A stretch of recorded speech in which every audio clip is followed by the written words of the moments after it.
out my head. Solo loco in my bed. In that t-shirt that you left. It goes la la la la la la in my heart. It goes tick tock on the wall. Stuck here waiting for your call. Keep thinking you're bad boy. Always making me mad boy. When I know you're just a sad boy. But I like that, I like that. Keep acting like a bad boy. Keep making me mad boy. Kinda cool to love a sad boy. Yeah, I like that sad boy.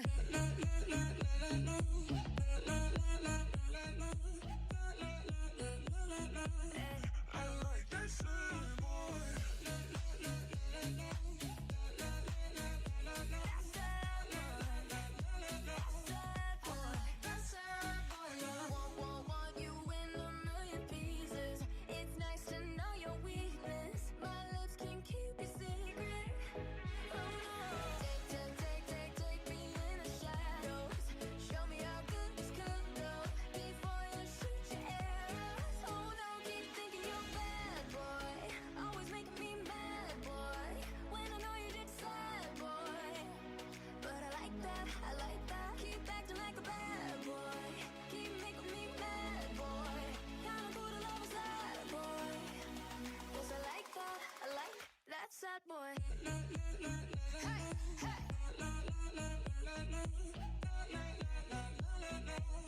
I like that sad boy.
I'm far from any danger, safe from any failure. Guarded, I found shelter in the storm.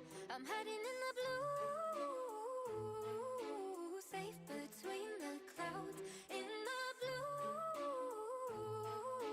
where I can't be found. Was a soldier in the legions, fought against the demons, fought against the monsters made of gold. But they stormed across Arcadia, following the nature, washed away the place I once called home. I'm hiding in the blue, safe between the clouds. In the blue, where I can't be found. I'm hiding in the blue. Drecksau.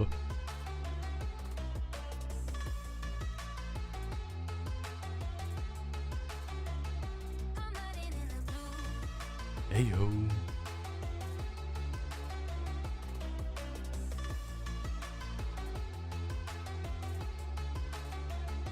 As time goes racing by, I'm wishing I could be fine, but I'm still so stuck on what used to be. Made a prison out of my mind, watch life as it goes by. Battle scarred my own worst enemy. I'm hiding in the blue, safe Das sind Gerüchte, die niemand bestätigen kann. in the blue, where I can't be found. I'm hiding in the blue.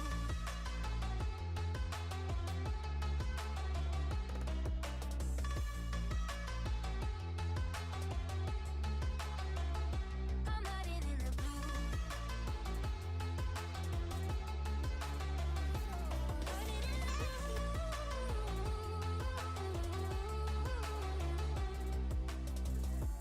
The world's passing by and Ich wusste gar nicht, dass ich die Dinge auch hier dann hatte. gonna miss the days when we were making legends. The days come and go. I'll wait through sun and snow for you to come and take me from this place and bring me home. In the blue, safe between the clouds. In the blue, where I can't be found. I'm hiding in the blue.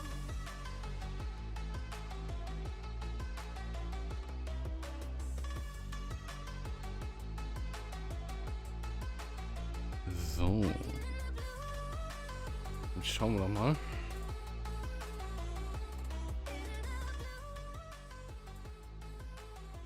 Ob der Übergang jetzt passt.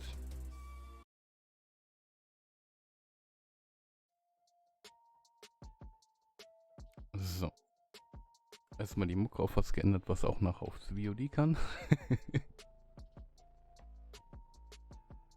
So. Ja, mein Rechner ist heute ein bisschen heavy unter Load. Ich habe nämlich noch eine VM für die Basics, die ich gleich machen will, drin. So.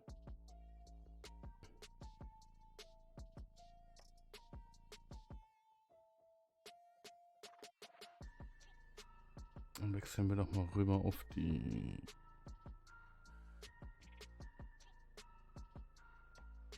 normale Szene. So, hier haben wir gerade noch ein bisschen das GTA laufen. Und da packen wir jetzt die Bildschirmszene drüber.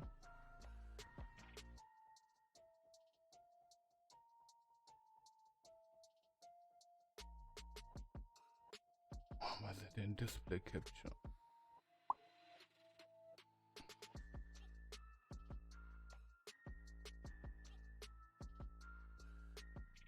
Ja, dann haben wir sie.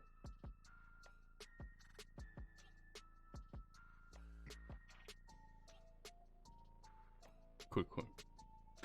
So. Ja, was machen wir heute? Ich habe mir gedacht, wir fangen heute mal mit den Grundlagen an. Das heißt, wir beschaffen den Leuten erstmal die Grundsatzmöglichkeit. Da kann man eigentlich GTA mal so lange ausmachen.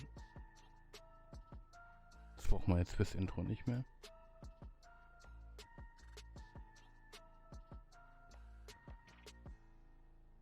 So. Also. Wir haben hier ein wunderschönes, frisches Windows 10, ohne alles. Naja, das sind jetzt nicht 200 Tabs, es sind schon ein paar. Ich meine,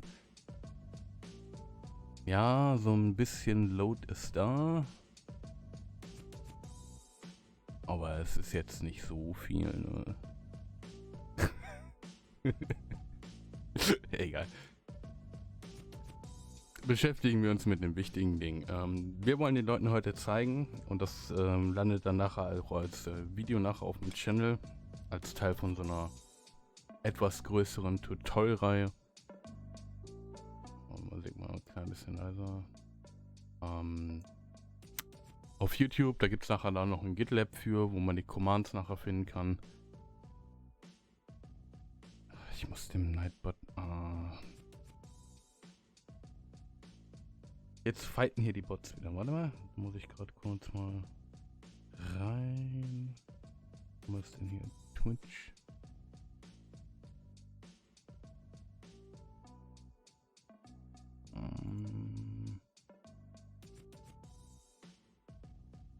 Ich glaube, wir machen den einfach. Der ist doch Mod, oder? Müsste Mod sein.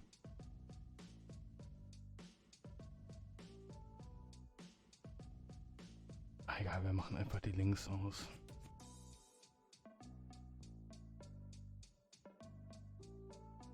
Wo waren das nochmal? Moderation. Nichts blockieren, dann passt das. So. Ja, der ist Mod, aber der Nightbot kennt den Pretzelbot nicht. Und von dem kommt ja gerade die Musik, deswegen postet er ständig die Links mit seinem Ding. Ich weiß jetzt nicht mehr, wo der Nightbot herkommt. Machen wir einfach Links aus, dann kommen die Meldungen nicht mehr. So, also heute geht es um die Grundlagen, weil viele Leute sich immer sehr, sehr schwer tun. Und das Aufsetzen von einem Server eigentlich relativ einfach ist. Und wir haben jetzt hier einfach ein cleanes Windows 10, da ist nichts drauf, ich habe hier nur Chrome installiert. Von daher fangen wir einfach hier mal mit den Grundlagen an. Ja genau, wir bannen einfach alles weg. So, gucken wir einfach mal. Also die Grundlage, die erste, die man normalerweise braucht für eine halbwegs gute Entwicklung, ist halt Node.js. Ja. So. Dann nehmen wir am besten mal die LTS-Variante, die 20er.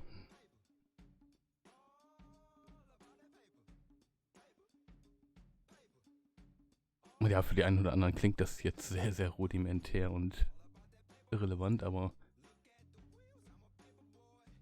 das sind so die kleinen Kniffe, die die meisten Leute nicht haben.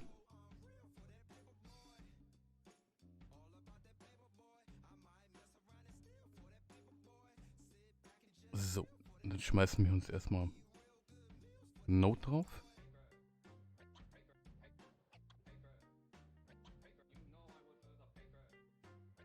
Genau, die Necessary machen wir mal mit. Ich glaube, die brauchen wir zwar nicht, aber was wir haben, das haben wir, sage ich immer. So, parallel dazu können wir uns jetzt schon mal, weil die meisten Leute vermutlich mit Code arbeiten werden, schmeißen wir uns noch Code drauf. Ja. Visual Studio Code. Wir werden uns heute erstmal ein bisschen auf den JS-Part fokussieren, weil das so die 90% Variante ist, die meisten Leute versuchen werden. Zumindest für den Anfang. Ja.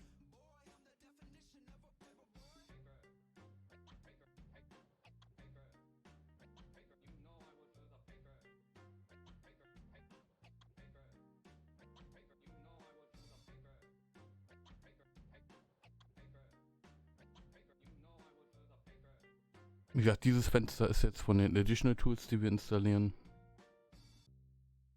Ob man die nachher wirklich braucht, kommt ein bisschen auf den Step, an dem man geht, aber es kann nicht schaden. Sind auch nur ein paar extra MB, ich glaube ein paar hundert.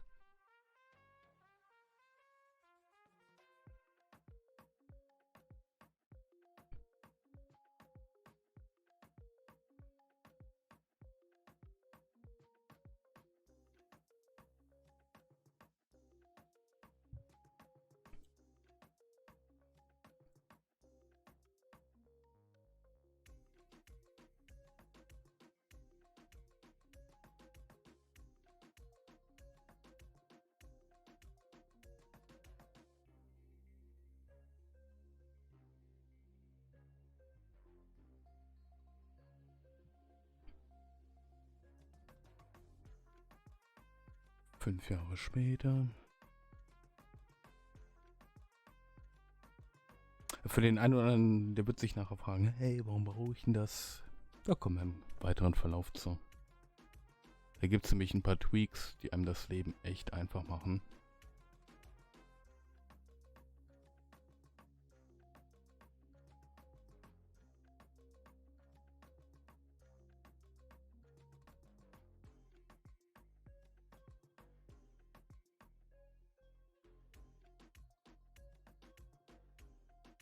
Hey Nico.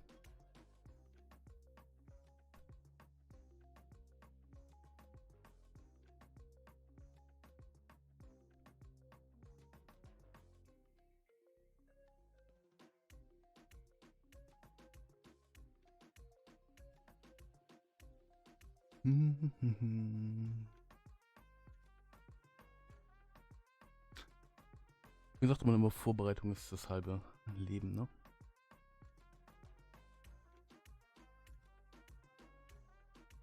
Aber dafür wird das nachher auch richtig schön entspannt.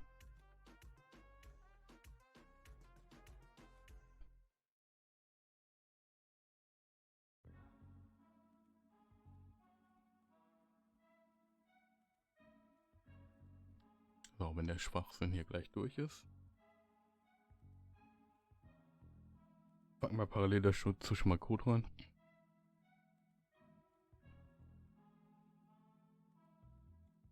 Das dauert ja auch noch ein paar Minuten. Nehmen wir einfach die Default-Settings.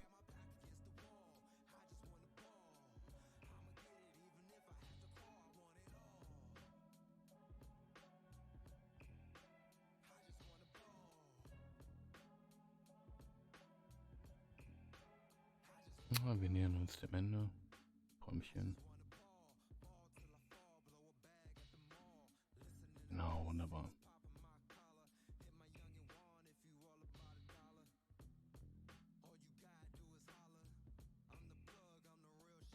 Köpfchen. So. Jetzt haben wir noch 1 oder 2 Minuten da. In dem blöden Setup von Node Tools. Und dann können wir loslegen.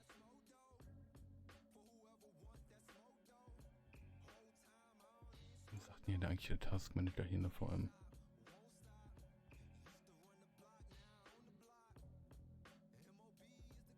Na, vorausgebracht. Aber womit? Ah, die Setup. Okay. So. Also, warum machen wir hier gerade die ganzen Notkacke im Hintergrund? Oh. Das ist eine gute Frage. Die meisten Einsteiger brauchen es nicht. Aber spätestens, wenn du durch die ersten 5 Minuten durch bist, wird man sich danach sehen. Denn eine Basic zum Beispiel, die viele Leute immer unterschätzen, ist einfach das Updaten und Installieren vom Alt-V-Server. Und das geht mit der vernünftigen NPM-Installation von Node.js richtig cool. Es ist nämlich nachher so einfach, dass man es gar nicht mehr glaubt. So. Bisschen mal langsam fertig werden. Gut. Kümmern wir uns mal ums Code.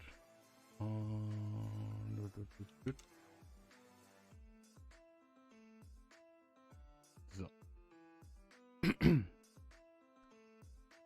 Mit dem Visual Studio kann man ja relativ viel machen und die einen oder anderen haben damit schon ein bisschen Erfahrung. Aber wir fangen heute einfach mal komplett von vorne bei Null an. So. Wir gehen in dem Fall einfach mal hin.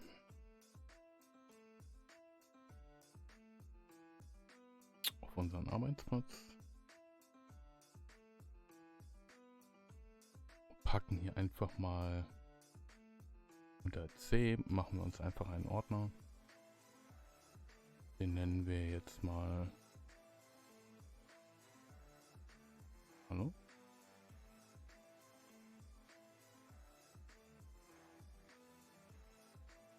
Was installiert ihr denn hier alles?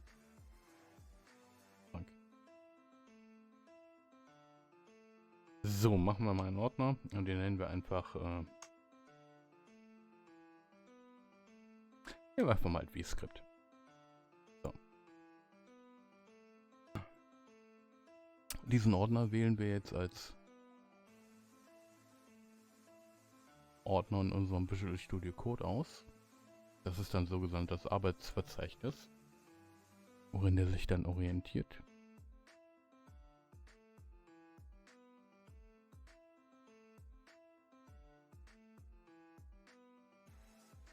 Das können wir dann auch einmal wieder von der Stelle aus öffnen. Dann machen wir hier uns ein Terminal-Fenster auf.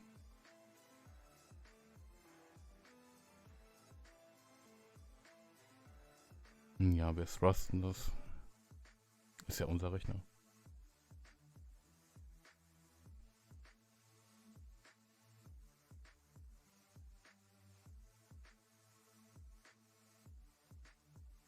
So.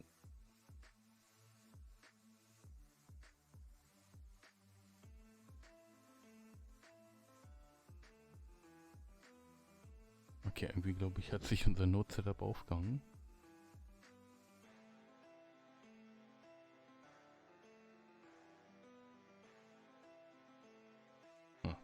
Lass uns einfach mal drüber laufen.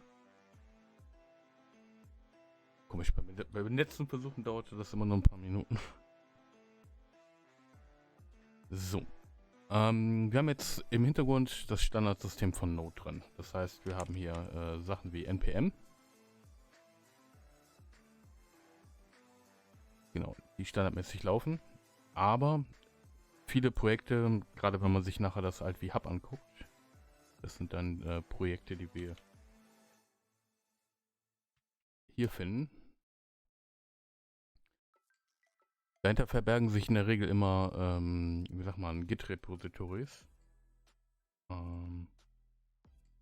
Wie hier zum Beispiel von Shady, sein ESBald.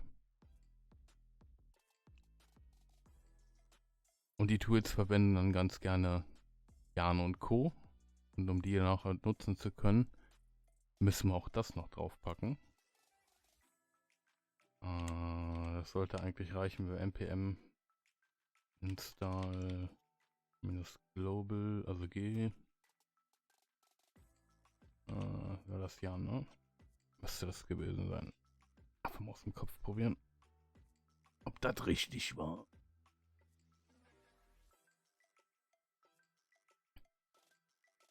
Ja, scheint richtig gewesen zu sein.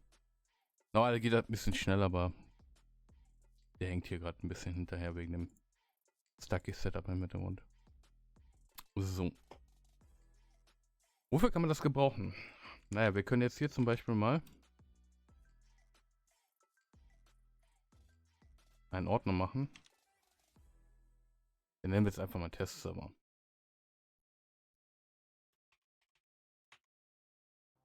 Wenn wir jetzt da in den Ordner reingehen, dann könnten wir jetzt umständlich, also das ist die umständliche Variante. Wir könnten jetzt hier auf die Alt-V-Website gehen. Da würden wir auf Download gehen. Da würden wir dann sagen Windows oder Linux, Release, Dev, bla bla bla. Was wir genau haben wollen, könnten wir hier auswählen. Aber wir wollen das in Zukunft etwas einfacher haben. Und wir sparen uns den Schritt. Wir machen hier einfach eine neue Datei. Die nennen wir Punkt Alt V PK grc.json. So. Und da fügen wir jetzt einfach einen Inhalt ein, der wie folgt lautet. Okay, wunderbar. Warum funktioniert das mit dem Kopieren nicht? Gib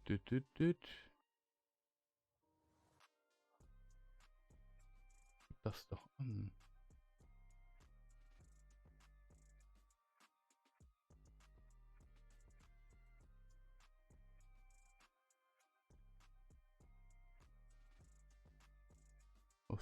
So. Kopieren. Träumchen.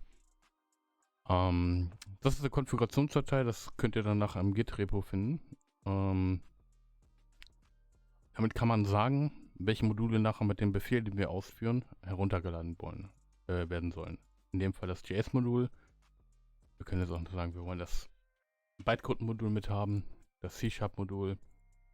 Für die Leute, die mit JS4.2 rumspielen wollen, die könnten hier auch True machen. Die müssen dann aber auf dem Dev-Bild bleiben und den Voice-Server. Wir speichern das jetzt erstmal. Und jetzt kommt der kleine Trick. Es gibt hier so einen kleinen lustigen Befehl, den könnt ihr in der Konsole in dem Ordner angeben. Nennt sich npx alt v-pk g. Und dahinter schreibt man dann die Version, in dem Fall Release. Und jetzt lädt der völlig autonom die ganzen nötigen Dateien für den Release runter. Und wie gesagt, das geht beim ersten Mal fragt er euch noch, ob ihr das installieren möchte. Da sagen wir natürlich ja. Die Sachen dauern auf einem normalen System eigentlich immer nur ein paar Millisekunden. So, jetzt habt ihr hier gesehen. Wir machen es mal gerade auf. Größer. Hat jetzt hier geguckt, die aktuelle Release-Version für das System, also x64 Win32, Branch Release. Hat die Datei mit seinem Hash überprüft, hat gesagt, okay, diese Dateien hat er alle nicht, ne, wegen dem X, und dann hat er die runtergeladen. Und wie wir sehen, den Ordner einfach mal aufmachen, dann sehen wir, dass wir jetzt den ganzen Server runtergeladen haben. Ne, wir haben hier die Module, wir haben die Daten, alles was wir brauchen. Wenn wir jetzt sagen, okay, komm, wir wollen jetzt auf Dev wechseln, weil wir sind jetzt coole Sneaker, dann geben wir den Befehl einfach mit Dev dahinter ein und dann updatet uns den Server direkt auf die Dev-Version. Ne, da sieht man, okay, die Dateien hier sind gleich, die braucht er nicht runterladen, die mit dem X, okay, die sind abweichend, die lädt er nur runter. Und jetzt haben wir einfach einen Dev-Server. Ja. Oder wir machen das mit der Release-Version, weil wir jetzt einen RC-Test machen wollen.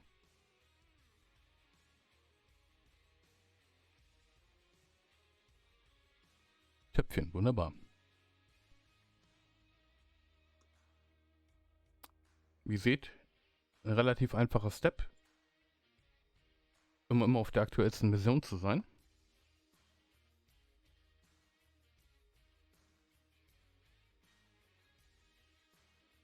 So, wir bleiben jetzt einfach mal auf der RC.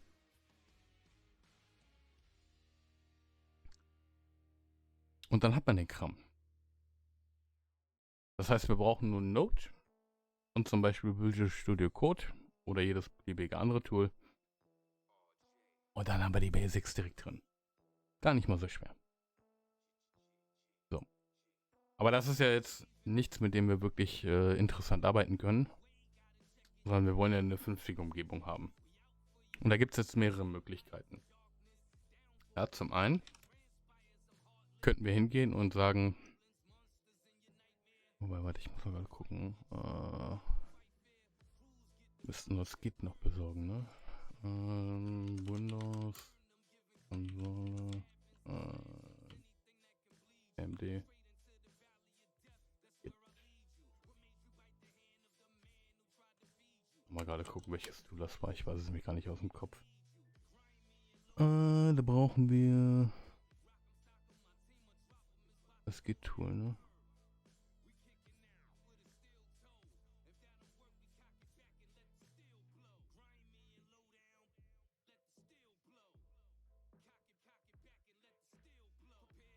Was brauchen wir denn dafür?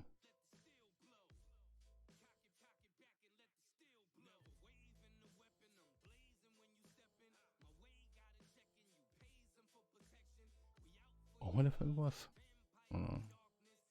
Meine ja.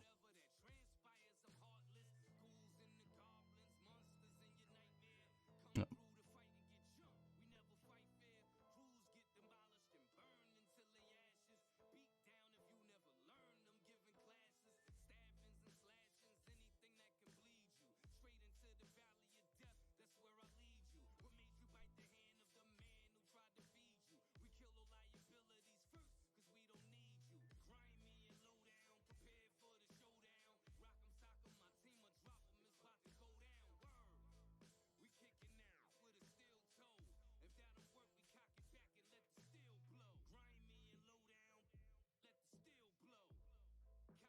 Ach komm, egal. Nehmen wir jetzt einfach mal das Desktop. Ich habe so viele Git-Tools auf dem Rechner, ich weiß nicht mehr welches davon. Und ja, ich kenne mich null mit Git aus. Bin kein Fan von Git. Obwohl es manchmal ganz nützlich ist. Aber dem Git-Desktop müssten wir eigentlich auch die Git-Command-Tools draufkriegen.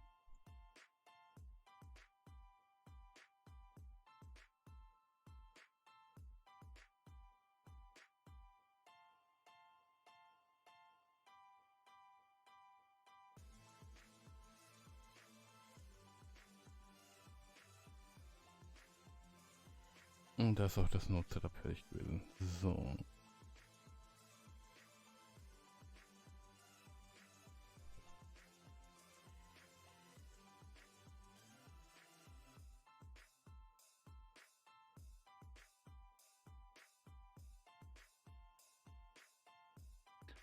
In der Zwischenzeit können wir mal genau gucken.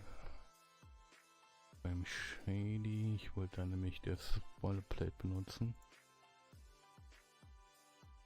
Das ist ein recht guter Anfang.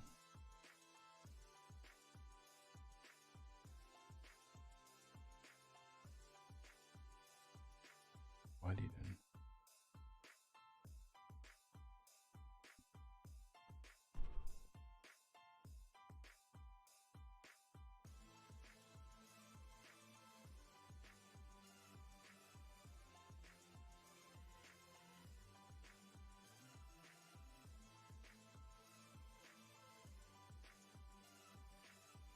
Nee, was nicht. Wo war's denn?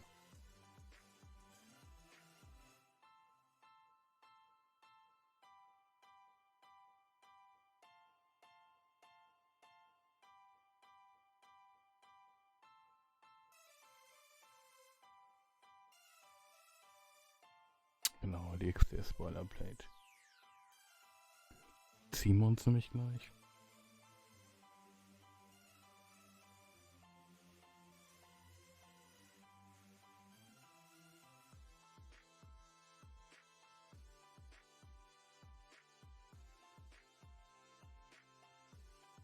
So, dann schauen wir mal. Machen wir mal das Terminal hier zu. Und ein neues Aufhören, neues Programm installiert.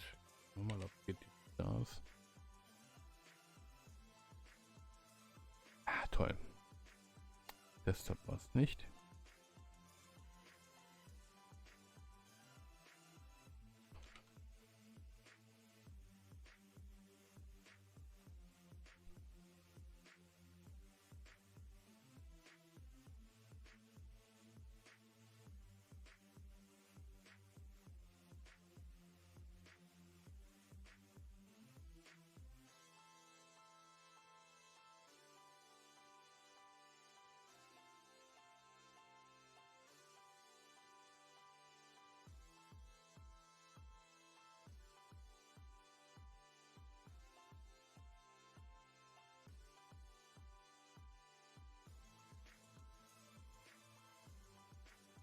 So.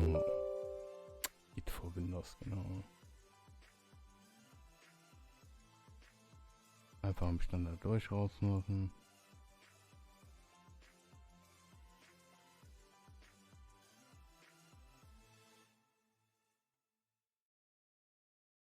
irgendwas Gesondertes braucht, kann sich da was Gesondertes reinpacken.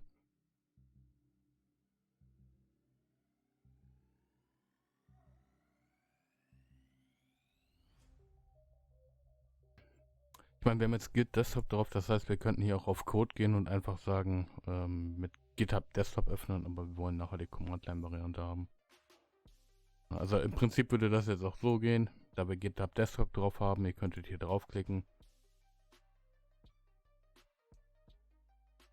Dann landen wir im Desktop.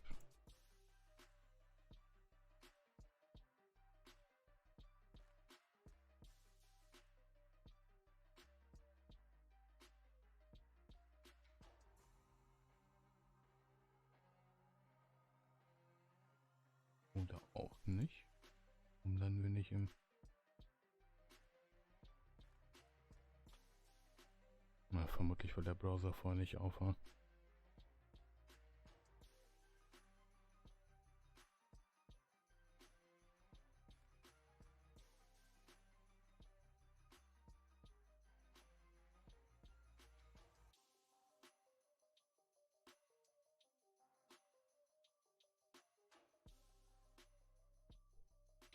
Okay, welche? Fremde Installation, fremdes Verhalten. Okay. Egal, wenn man das Command-Line installiert, dann müsste das jetzt in der Theorie, wenn wir keinen Vorführeffekt haben, funktioniert wunderbar. Okay.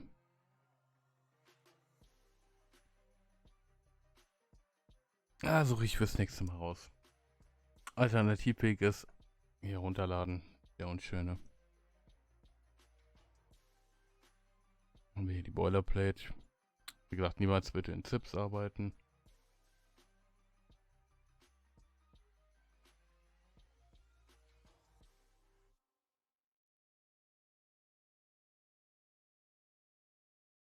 Fügen wir das hier ein. So. In der Boilerplate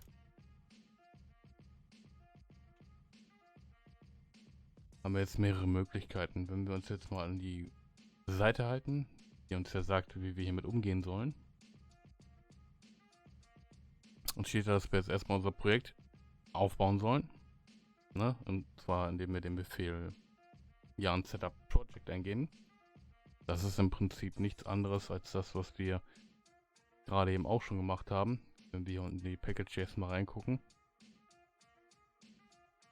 dann steht da das Projekt Setup yarn aufruft. Das ist, um die Basics zu installieren, was diese wären. Und danach der Befehl, den wir gerade eben schon konfiguriert haben für unseren Testserver-Ordner, der die Serverdaten runterlädt. So. Machen wir das doch einfach mal.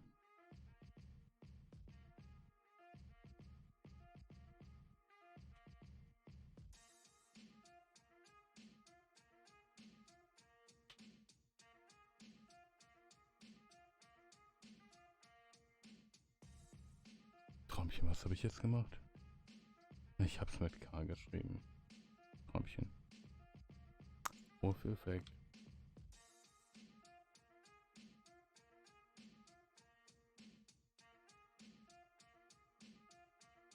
Was? So.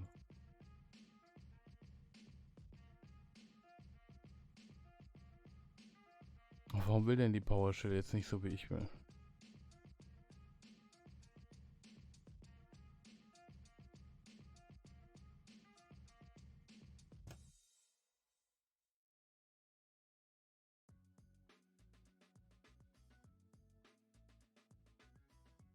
Warum ist die Ausführung von Skripten hier deaktiviert?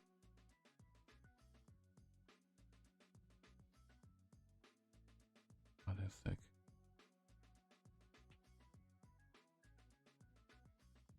Sag mal bitte nicht, dass das an dem fehlenden Lizenzkey liegt. Das ist doch nervig. Funktioniert doch sonst.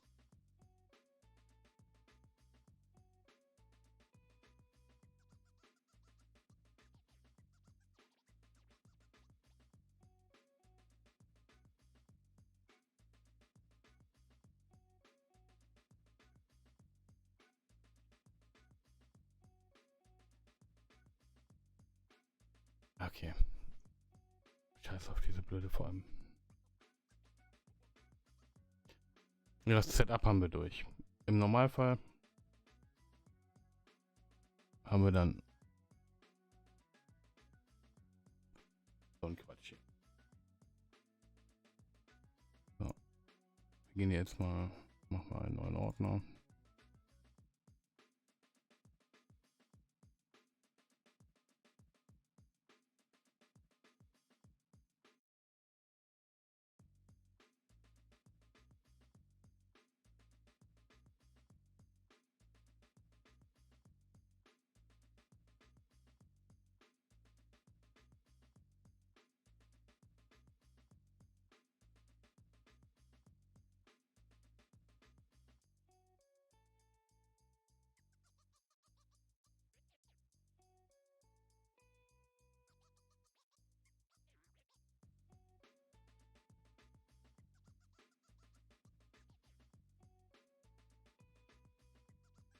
Nimm einfach mal den Ordner hier. So.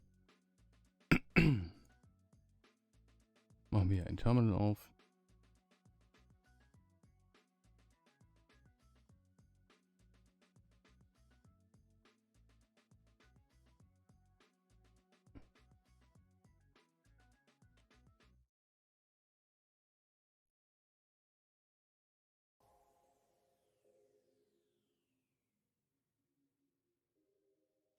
So.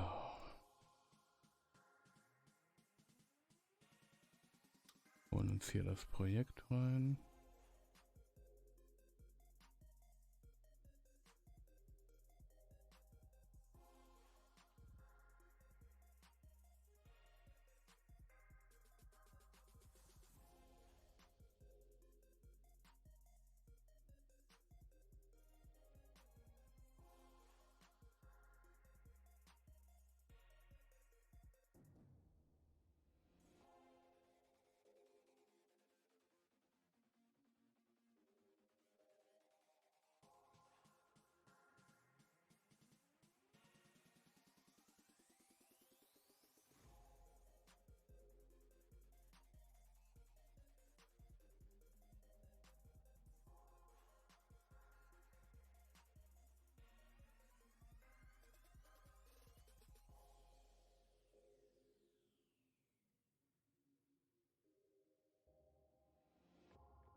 So. Und ist das Projekt hier rein.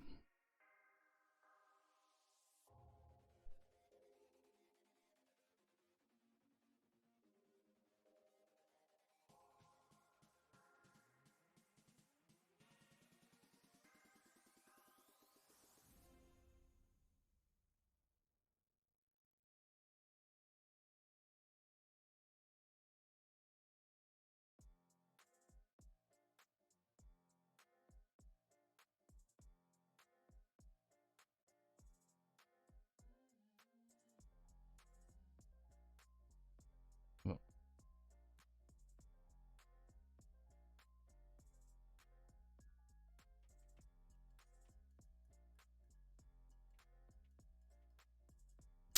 Führen dann.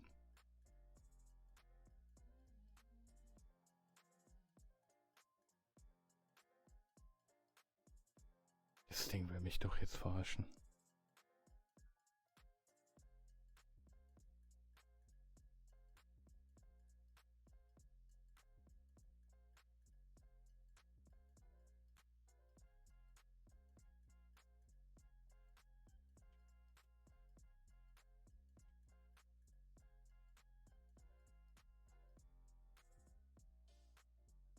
Ich hasse mein Leben.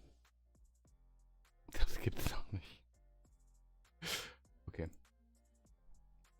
Machen wir es anders. Wir gehen auf die Online-Variante. Alter Schwede. Das.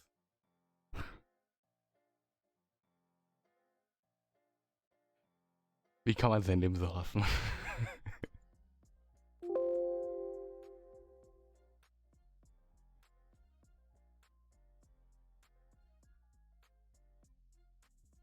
Gibt's doch nicht. Also Töpfchen. Wir haben ja eine Online-Variante von unserem ganzen Kram.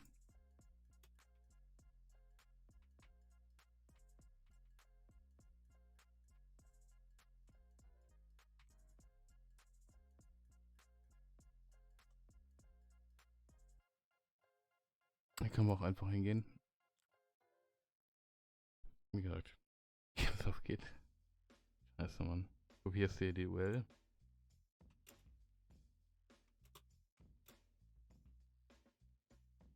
Da kann man sich das einfach runterziehen. So.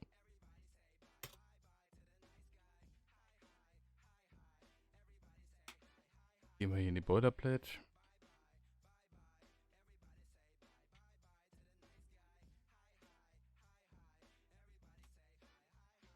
Bauen das Projekt. Wie gesagt, der führt jetzt im Endeffekt im Hintergrund nichts anderes aus als die Befehle, die wir eben auch schon mal hatten. Holt sich jetzt die Basics, die hier im Package drin standen. Also die Typings für den Client, für die Native, für den Server, für den Shared. Die Voraussetzungen für die Bildprogramme, die hier in Shadys Projekt drin sind.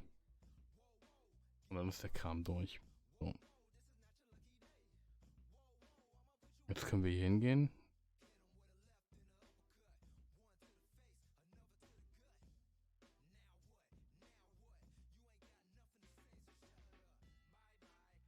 Und setzen den Server.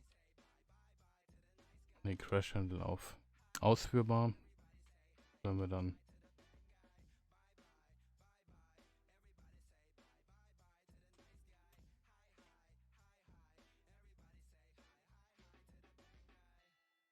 hier in der Konsole den Dev-Befehl eingeben.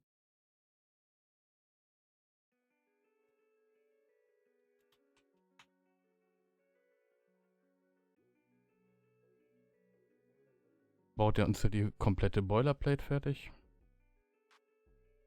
Die wir dann hier einfach nur starten. Wie war das? Genau, config. Auf dev.hammer.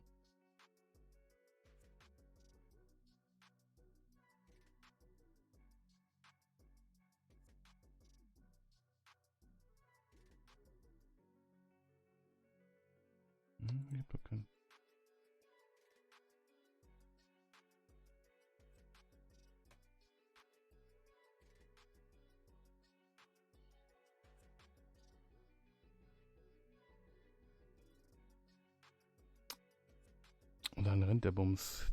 Das Interessante bei dieser Variante ist tatsächlich, wenn wir hier in unserem Source irgendwas verändern würden, dann startet der Bums hier automatisch neu. Das ist relativ hilfreich, wenn man gerade kurz mal was entwickeln möchte. Und dann können wir da mal reingucken. Verändern wir gerade die Config.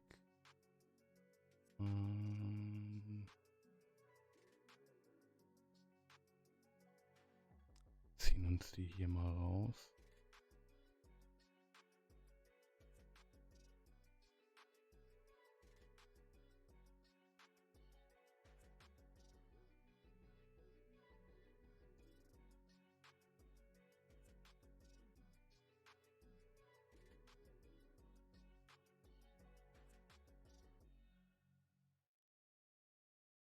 Das sollte passen.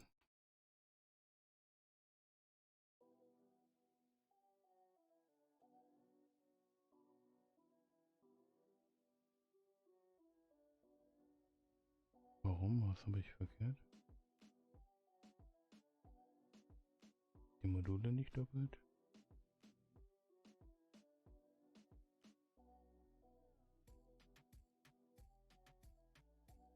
Debug doppelt.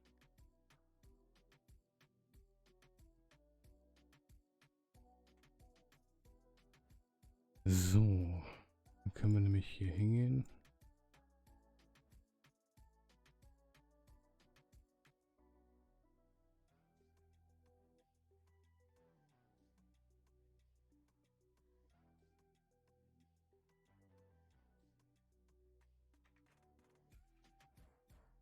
Habe ich jetzt Spawn Player schon drin? Nein, Spawn Player natürlich nicht.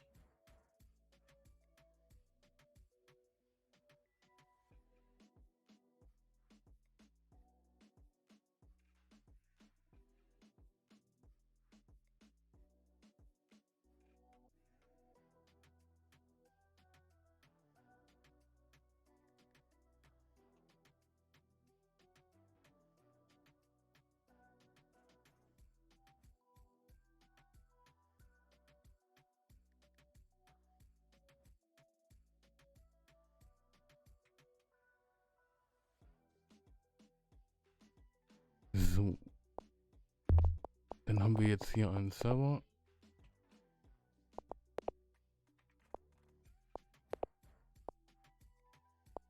Warum haben wir den nicht?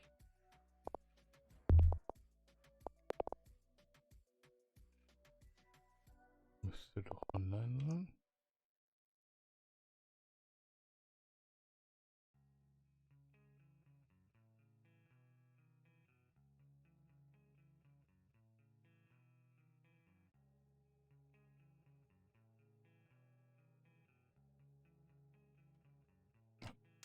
Wir sollten auch die Announce einschalten.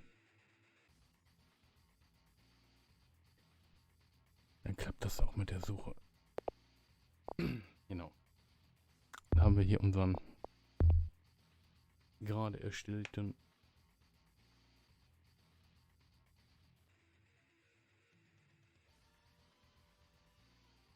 Live-Server. So.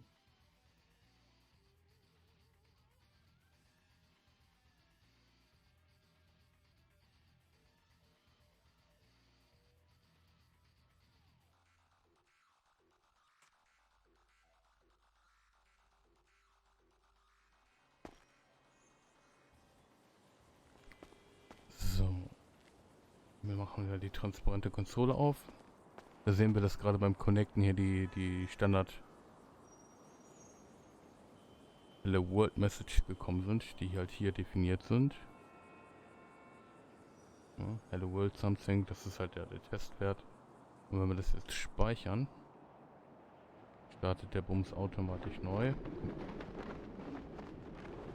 Und wir spawnen irgendwo nirgendwo.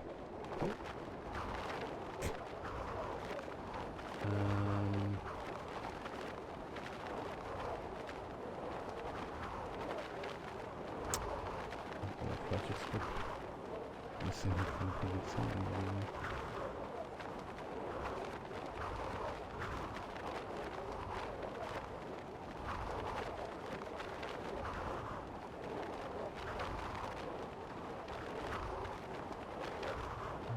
Lass mich raten, das wird ändern.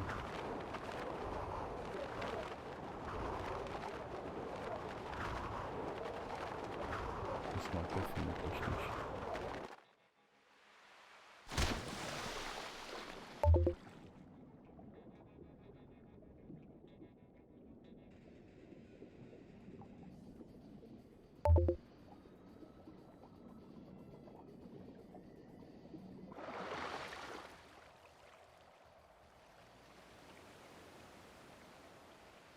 Oh, hey.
Wie hieß das Event nochmal? Connect. das denn?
Cool.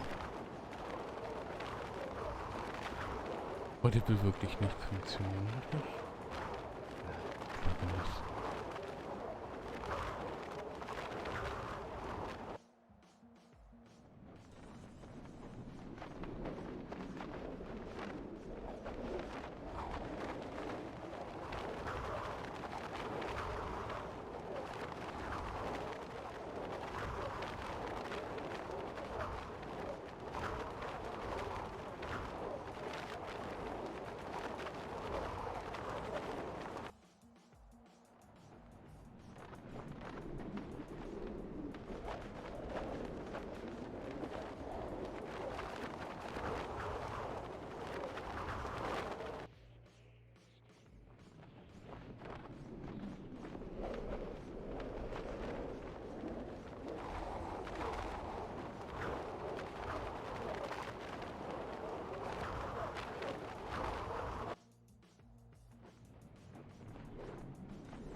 Ja, klappt auch mit den Nachbarn.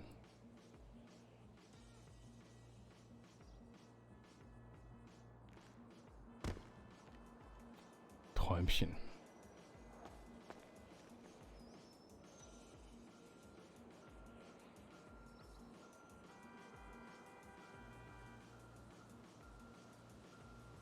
Oh, heran, das ist eine gute Frage.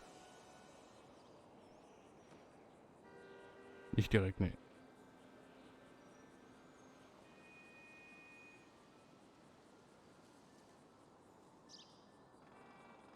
Judy, Judy. Also haben wir hier kleinen, unsere kleine Boilerplate. Die ist ja ganz witzig, wie gesagt, jetzt zum Rumspielen. Ne? Und das kann ich jedem am Anfang nur raten. Das ist halt relativ easy. Ne? Wir können hier sowohl client als serverseitig halt. Ihr seht das hier oben, Live-Test 1 steht da. Machen wir das einfach mal weg. Wupp, wupp. Sind wir wieder da. Es ist halt eine relativ nice Art und Weise, gerade für den Beginn, um ein bisschen rumzuspielen. Ich persönlich, spiele meistens mit einer anderen Geschichte rum. Und zwar benutze ich da eher die Tools von Zigger. Die kann ich euch ja auch mal zeigen.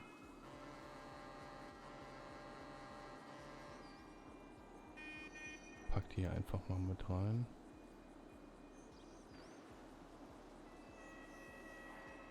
falscher Ordner. Oh, ne, doch. Das ist schon richtig. Muss ich nur gerade die Config anpassen.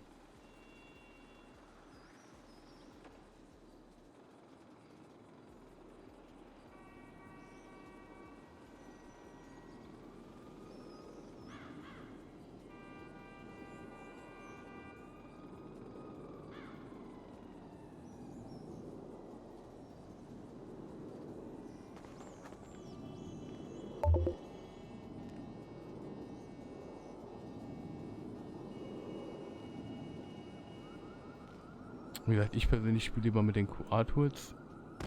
Bin da bei der Entwicklung ein bisschen klassischer unterwegs. Ich mache das halt eher hardcodiert über Visual Studio. Aber mit den QA-Tools hat man hier halt die Möglichkeit, in-game Client und Servercode auszuführen. Hier könnte man zum Beispiel hingehen und sagen, hey, ich will hier eine Funktion Test haben. Und in der soll zum Beispiel, keine Ahnung, einfach nur eine Log ausgegeben werden.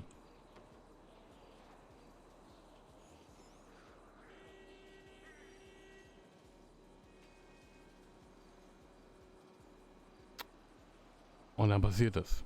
Ne? Oder wir wollen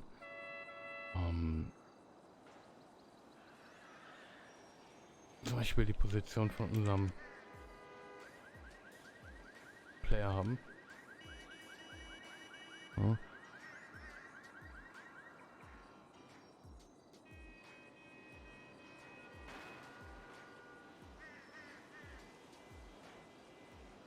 Ah, okay, ja, ja. Martina, ja, damit kann man auch gut spielen, ja. Ne, wir könnten dann hier zum Beispiel hingehen und zum Beispiel sagen, wir machen hier mal eine Async Function, weil wir wollen hier ein bisschen, wir wollen ein bisschen spielen, wir wollen ein bisschen was ausprobieren. Wir wollen jetzt zum Beispiel hingehen und sagen, wir möchten ein neues Objekt erstellen. Wir können jetzt zum Beispiel hingehen. Gehen jetzt hier einfach mal auf Forge. Und wir sagen hier jetzt, wir möchten uns die Objekte, die in der Welt zur Verfügung stehen, mal angucken. Und dann nehmen wir uns einfach mal... Nehmen wir hier einfach mal so einen Tisch. Wir wollen so ein Tischobjekt in die Welt setzen. Ja, da können wir einfach hingehen und sagen, let ABC. Das ist halt einfach nur der Name.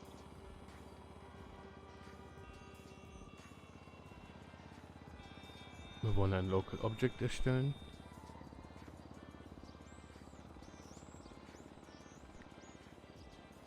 Dafür würden wir am Anfang einen Modellnamen angeben. Das ist jetzt in dem Fall dieser hier. Wenn er funktioniert, wenn wir Glück haben. Als Position geben wir jetzt einfach mal unsere Position an.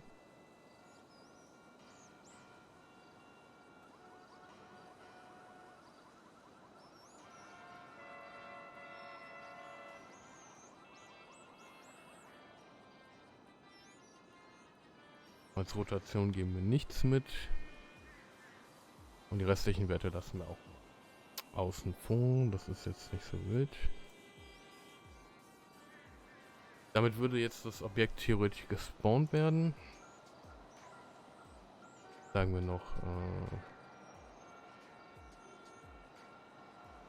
wait for spawn. Mit einem Timeout von 10.000.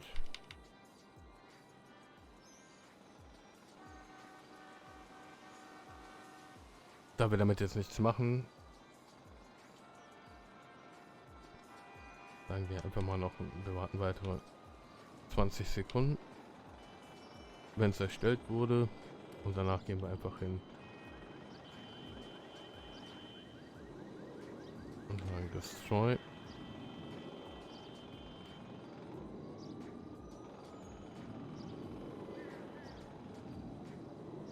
So. Jetzt hätten wir eine kleine Testfunktion, die ein Objekt erstellt und das nach 20 Sekunden wieder zerstört. Und wenn wir das jetzt hier einfach ausführen,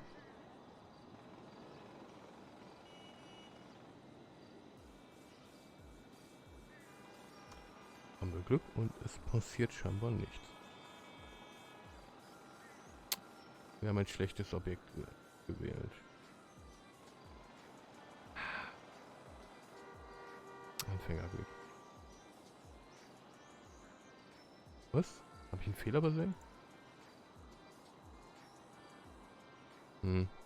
Ja. Da fehlt ein. Ja, danke. Oder? Ja.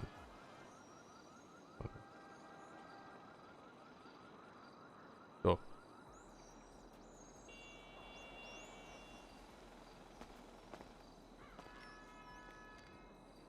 Oh, wir haben trotzdem... Ah, ich habe doch ein kaputtes Modell genommen. Das war das Problem. Ja, es geht leider Gottes nicht immer jedes Modell. Man müsste die vorher laden. Also nicht jedes Objekt ist immer in die Welt geladen. Ja. Mit dem haben wir Glück. Mit dem Tisch hier. Wir können jetzt natürlich auch hingehen und sagen, Moment mal. Wir machen das hier anders.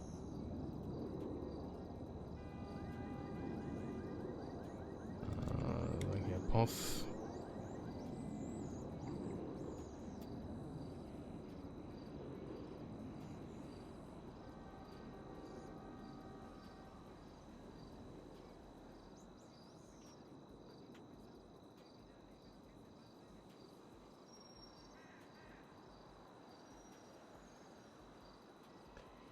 Wie war das jetzt? Ist das ein kleines oder ist das ein großes 6? Wir werden es gleich sehen.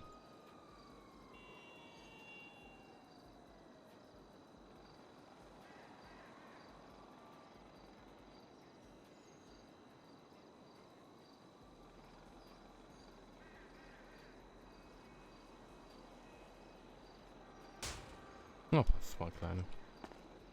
Das ist immer ein bisschen schwierig zwischen C# und JS-Entität zu wechseln. So. Das heißt, so kleine Spielereien sind hier relativ easy möglich, ne, um ein bisschen was auszuprobieren. Das gleiche könnten wir jetzt auch noch serverseitig machen, dann wird serverseitiger Code einfach so ausgeführt. Oder aber wir gehen halt hin und sagen, na, das ist halt der Vorteil bei der Boilerplate hier. Da können wir jetzt auch hingehen und sagen, okay, wir wollen nicht live spielen.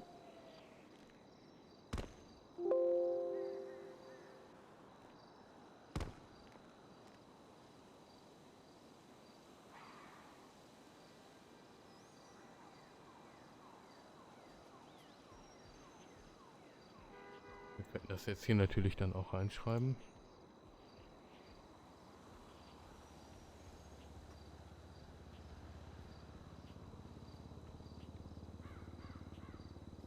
Wir könnten also die Funktion hier einfach reinlegen und sagen Alt on.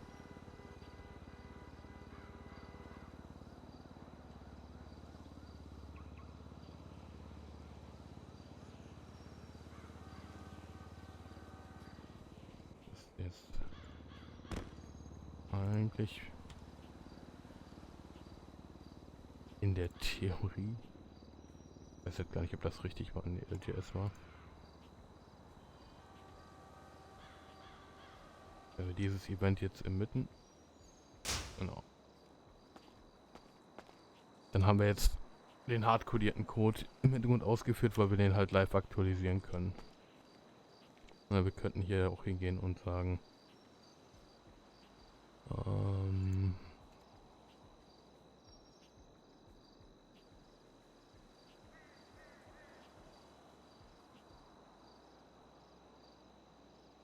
muss ich nur gerade gucken, wie das Event hieß.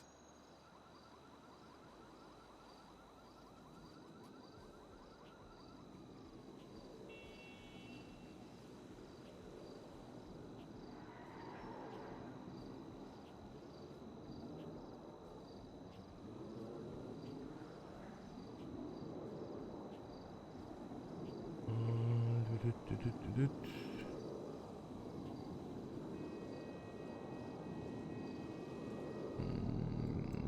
machen wir was. Nehmen wir mal Spawned. Das sollte auch im Reconnect klappen. Wird der irgendwas übergeben? Ne. Cool.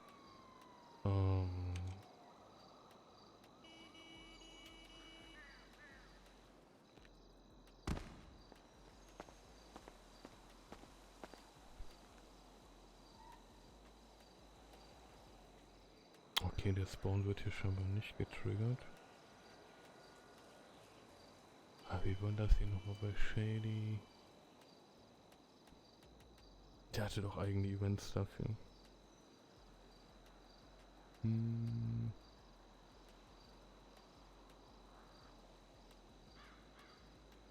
Gucken wir mal, der hatte doch hier... Will das denn der XMP-Ressource hin?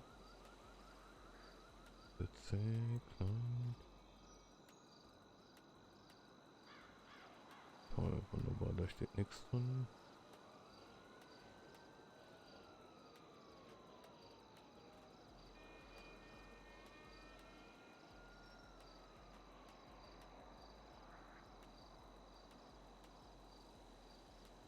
Können wir denn sonst nehmen?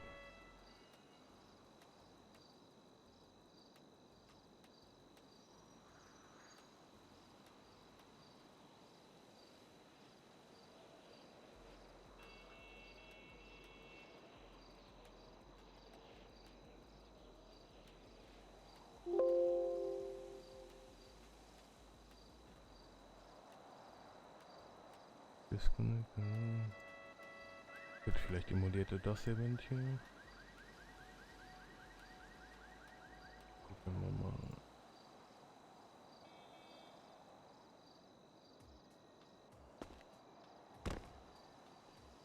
Ne, das emuliert er nicht. War denn das Event, was der emuliert? Der hat hier irgendwas drinstehen von Event-Emulation.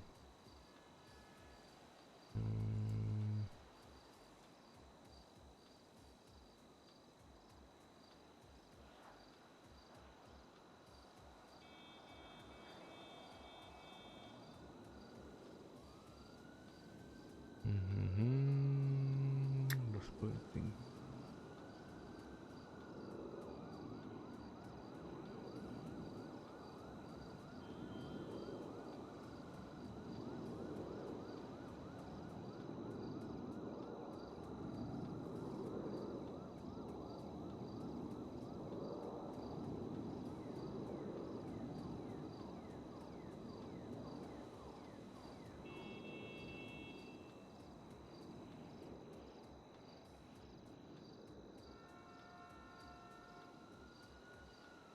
Das muss der standmäßig an sein.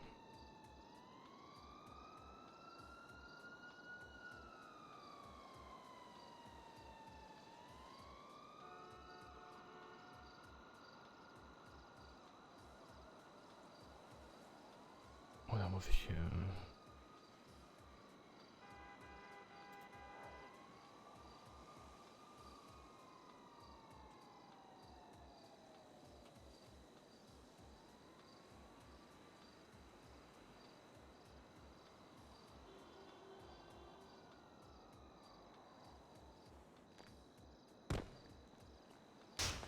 Ah, okay.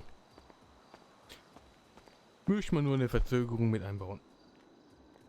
Das ist halt diese kleinen Sneaker. Deswegen Shadys Boilerplate relativ cool ist. Gerade so für Anfänger zum Spielen. Da kannst du einfach irgendwas verändern. Und es geht direkt. Ciao, Hera.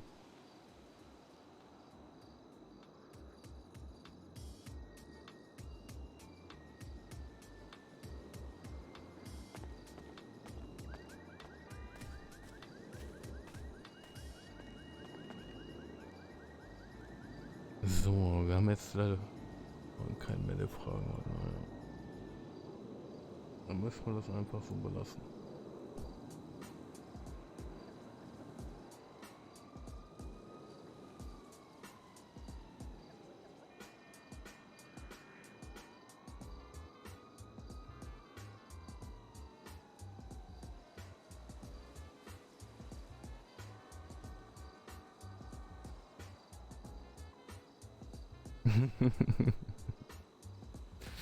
Na, ich liebe den Deutschchat.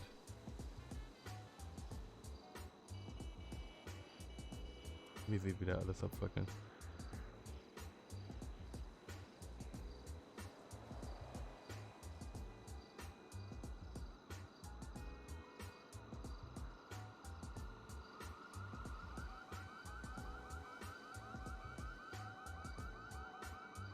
Ja gut, wenn sonst keine Fragen sind, dann überlege ich mir fürs nächste Mal was.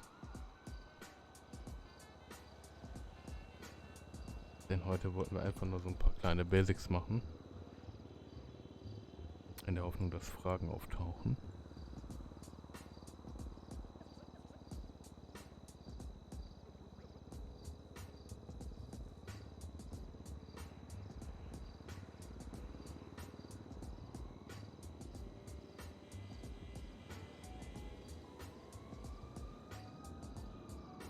In dem Fall.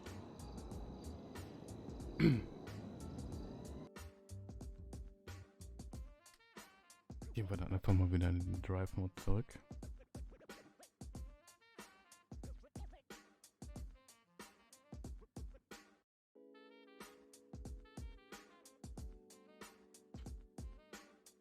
Und sagen dann einfach mal bis zum nächsten Mal. Ja, es hat heute wunderbar funktioniert. Das passt, wenn man sich null vorbereitet. Und sich sagt, ja, das wird schon schief gehen. Und ja, dann passiert das, was bei allen passiert. Das klappt nicht. Und das ist ja auch gut so. Denn dann kann man direkt die Probleme angehen. Und für den einen oder anderen, der sich fragt,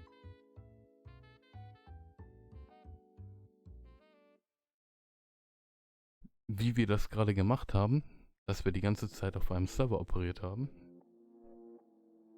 der kann die Frage beim nächsten Mal stellen. Denn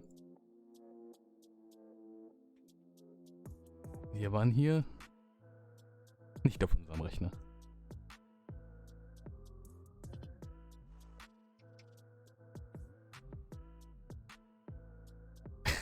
Ja, immer die Blue Support Hotline.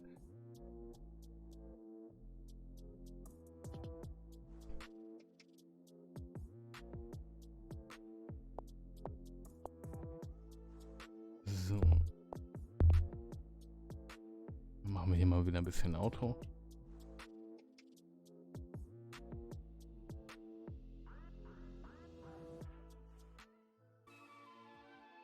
Und sagen mal, bis zum nächsten Mal.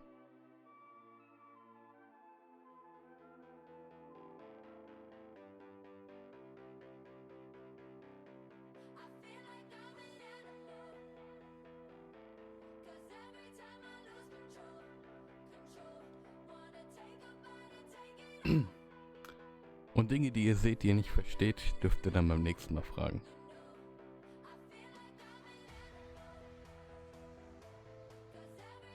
Vielleicht werden sie erklärt.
Naja, welcher NPC mich fährt, ist ja relativ einfach erklärt.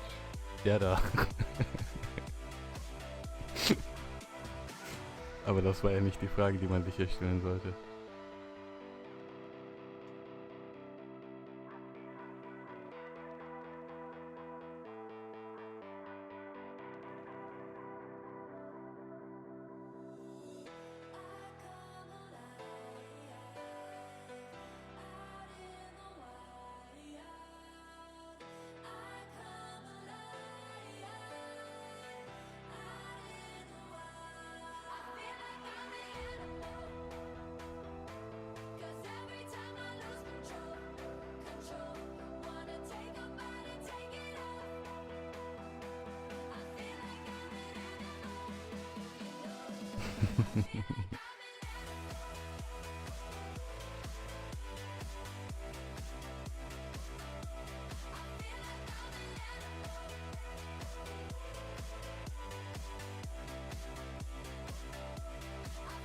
Das erfahren wir dann beim nächsten Mal.